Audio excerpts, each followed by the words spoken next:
Welcome to Fiber Chronicles. I am Bonnie and this is my daughter Rebecca. She is joining me today as she sits and does her beading. I am happy to be here and happy to talk to you. Welcome to Fiber Chronicles. I am Bonnie and this is my daughter Rebecca. She is joining me today as she sits and does some beading next to me. She may join in here and there, she may not.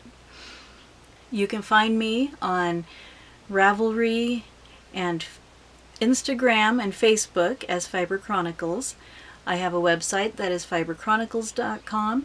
Right now it is not running very well. I'm in the process of trying to fix some things.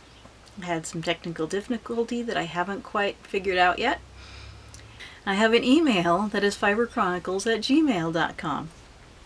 I have some finished objects and works in progress to talk to you about. Today I am wearing a beautiful necklace that my daughter made for me. And I found the pattern, I really liked it, and I asked her if she would be willing to make it for me. She agreed to do so. Rebecca, do you want to talk a little bit about the necklace? It's blue. And who is the designer of the necklace? Yeah, this necklace is by Tinkers Beading. She is a designer out of the Netherlands. She does beading, it's patterns, and she also sells supplies so you can have a kit to make the pattern. She makes some really nice patterns. This pattern is free. She has a few free patterns. I'm also currently working on a pattern by her that isn't free, but it's worth the price. It's a little bat. This is my practice, so it's not finished. But it's working out well so far. They're good patterns, they're well written, they have lots of pictures, so you can see exactly what you need to do. They have drawn pictures, illustrations, that show exactly where the beads go and where the string goes in them. So that they're really nice. Moving on to finished objects, I have 3 finished objects today. One of them I do not have currently with me. It was a prize for a jamboree party that we had last week, and it is ready to be shipped off, all sealed up in an envelope and ready to go. I will put a picture up, and it is also on my Ravelry page, project pages. It is the Simple Finger-Free Mitts by Sarah Marie Belcastro. It's a worsted weight pattern. It is free on Ravelry. The reason I chose it was because since it was a gift for a party, I didn't know the size of the hands of the person who would be receiving it. And so I looked at her pattern, and the ribbing that she used looks very stretchy, and I thought that would be good because it would stretch out and fit multiple people. And I was right, it stretched wonderfully. I was very, very happy with the results of those mittens. They worked really nicely. I did make a change. I added a thumb gusset. The pattern just had a slit there for the thumb, and I added a gusset and a thumb ribbing to that, and because from my experience most people prefer having that thumb gusset, though it looks nice without, I wanted to appeal to more people. I used a yarn that I got at a thrift store. It is an acrylic yarn or some kind of synthetic yarn. It actually was very pretty, and it was a gray that with the different lighting it kind of shimmered in different colors. So that was really nice. I was very pleased with those. My second finished object is another pair of fingerless mitts. These mitts are for my husband. I did not use a pattern. I looked at a number of patterns and tried to figure it out. They have a cable down the center and then a 2x2 rib type thing on them. I made a hat for him that had cables alternating with 2x2 rib, and I wanted to, out of this same yarn, and I decided to make him, when he wanted a pair of mitts, I decided to go ahead and make one out of that same yarn. And I only had that, what was left over. It was a Barocco. It is 60% wool, 40% acrylic. It's a really stretchy one, and so these look really small, but they do stretch. But I only had so much yarn, and I decided I wanted the fingers, and he wanted it to cover his knuckles. So he wanted this part long. I started at the top and moved down, added on stitches here to make a thumb gusset, and this is where I ended. And I had thought I could not find in my stash yarn that matched in a way that I liked. And so the ribbing at the wrist is really short, but it is doable. As you can see, when I put them on, there's a lot of give here. So there is plenty of room for my husband's hands. They actually fit him quite nicely. And then when I'm wearing it, you can see the cable a little better here. And they're plenty long. And I was testing his hands as I was making them. So the ribbing looks much shorter on him than it does on me because his hands are much bigger. I'm happy with these. Also, I do not have a project page for these. They've been sitting around for months because I started them in the spring when I was in between projects, and then I had lots of other projects come in. So, got them done. On my last podcast, I mentioned how I was going to have to pick them up and get them done. I did finish them last week. So he'll be able to wear them, and it is only just starting to get cold, so he'll have them when he needs them. My next finished object, I love. It is so cute. It is a baby dress. This is the Sonatina dress by Semo. It is made with fingering weight yarn and on size 2 needles. I had to make a lot of changes with this.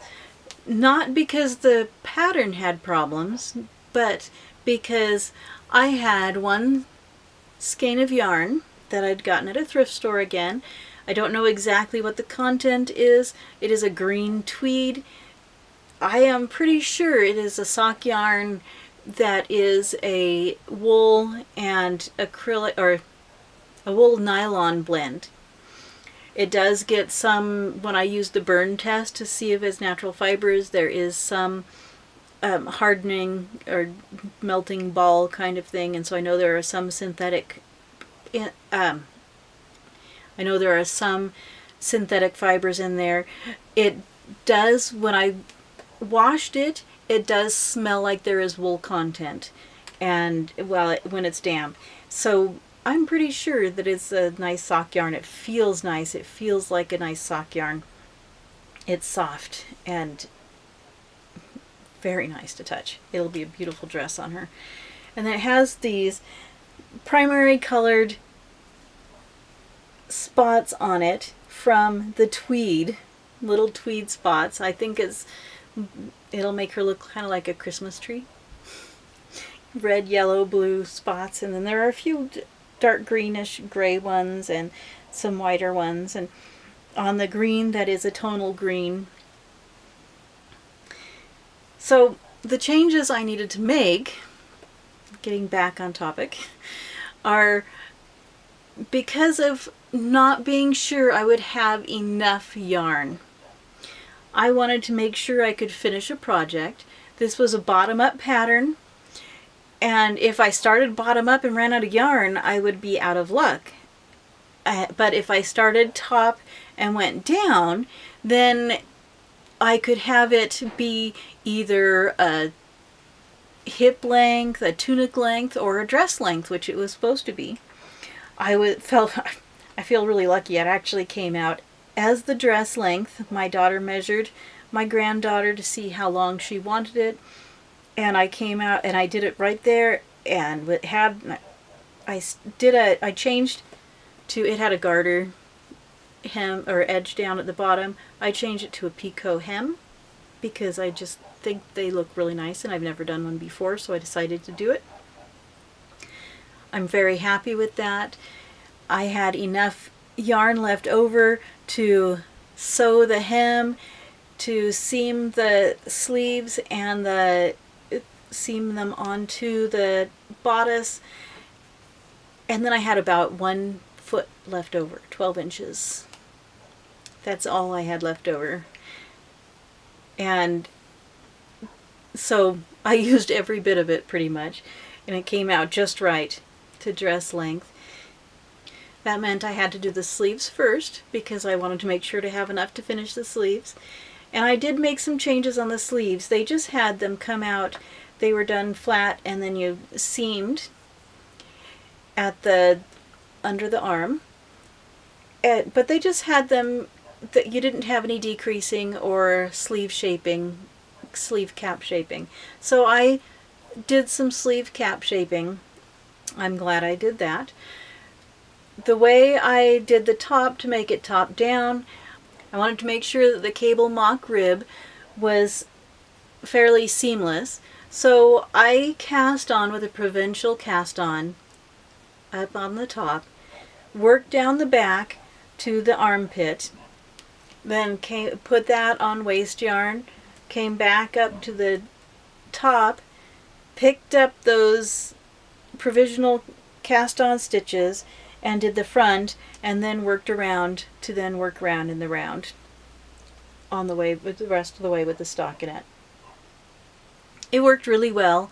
It did have some thinking to do to figure it out, but I'm very happy with it.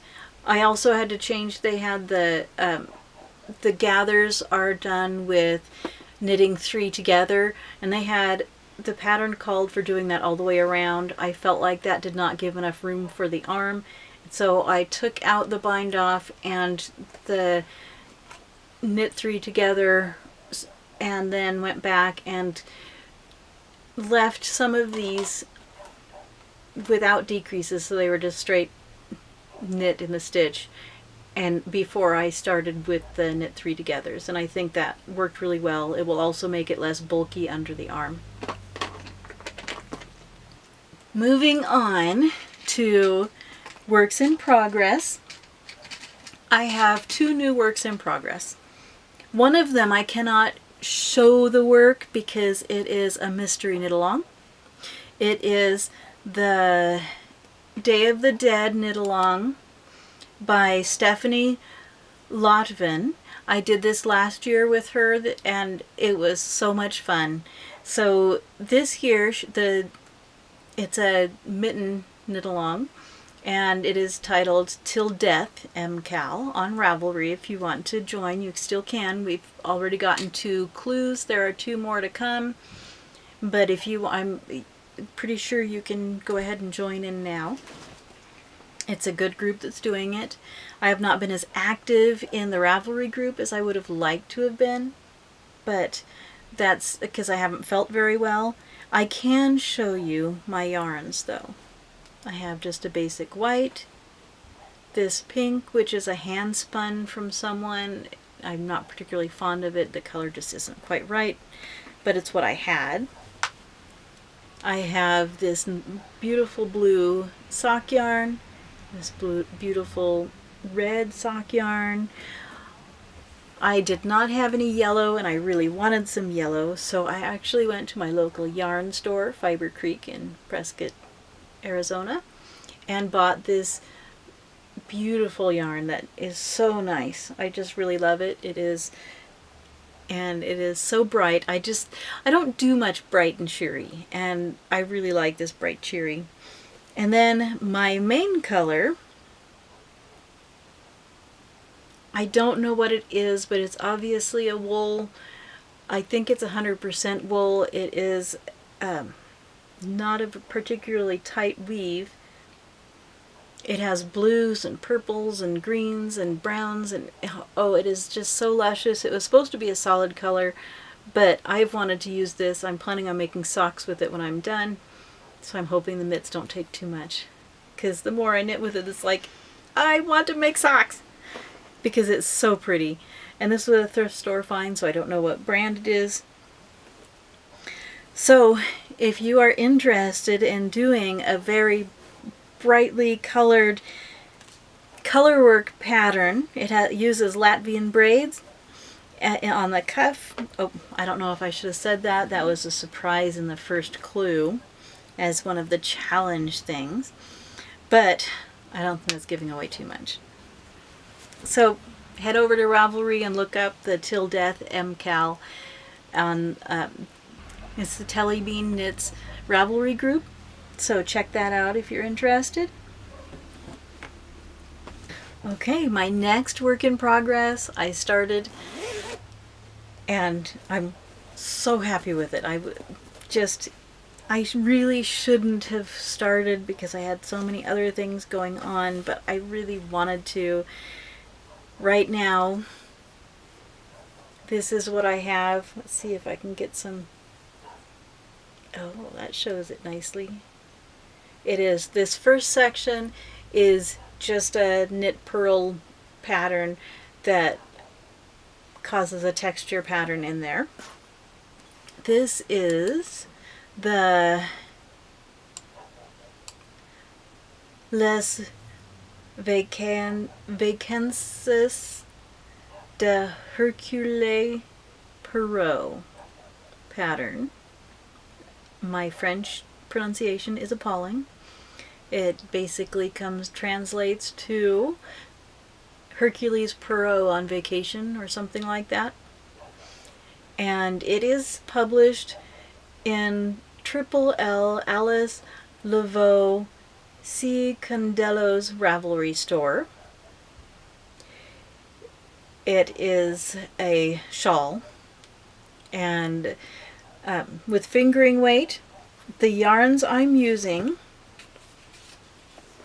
I haven't started with this. This is the second color.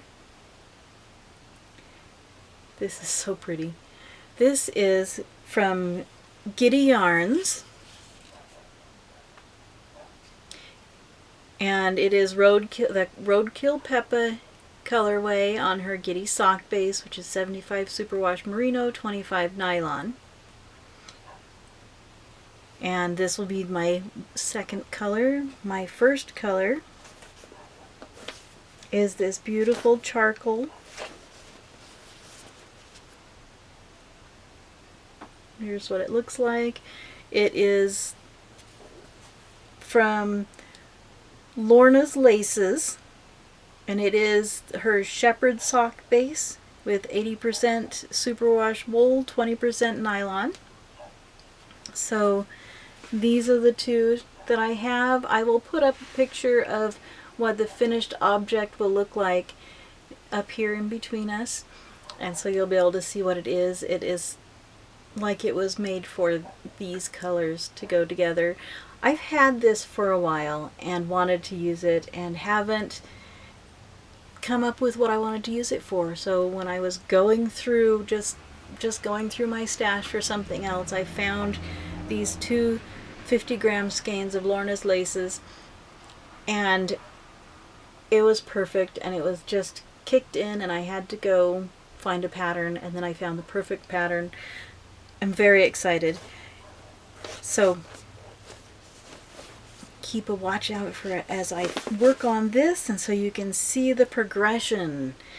The pattern it's done in 4 sections. The first section is just the dark color, and then the second section you're alternating skeins between the pink and the black, and then you do a section that's all pink, and then you do another section on the bottom, the lace section on the bottom, that is all black. So, and it's asymmetrical, and so you have the one section, and then the other section comes off the side, and then off the side there, and so it's really an interesting construction, and I'm glad I get to see how it progresses. I have one more yarny thing to talk about, and it is not actually a work in progress yet. It is more of an acquisition, and it's not a skein of yarn acquisition, but instead it's a thrift store sweater acquisition. And this is made, well, the sweater is made by Limited, London, Paris, New York. And it's a men's size small, but it's a very big small. It is 70% lamb's wool, 20% Angora rabbit hair, and 10% nylon. Made in MKAL. And it is obviously a worsted or an Aran weight yarn. And I just thought it would be so nice to unravel this and reclaim the wool. And this, I have a plan for what I'm going to use this wool for. And I am going to make another Wild Blooms Shawl by KnittingILove, Barbara of KnittingILove, which I have already done 2 of. I gave 2 away and I want one for myself, and I plan on seeing how much I can and maybe making a really big one, and so it'll be nice and cozy and able to wrap around me. So this is my next one, or one of my next projects. I still have the other reclaiming the wool that I'm doing, and I haven't finished reclaiming that, and I do have a plan for using a sweater I plan to use for that also. So that's what I'm working on right now and what I have in store for me in the future. So thanks for joining me on my journey through the fiber arts. I hope you enjoyed the video. I'm glad I was able, I'm glad you were here with me. Thanks for watching. Bye.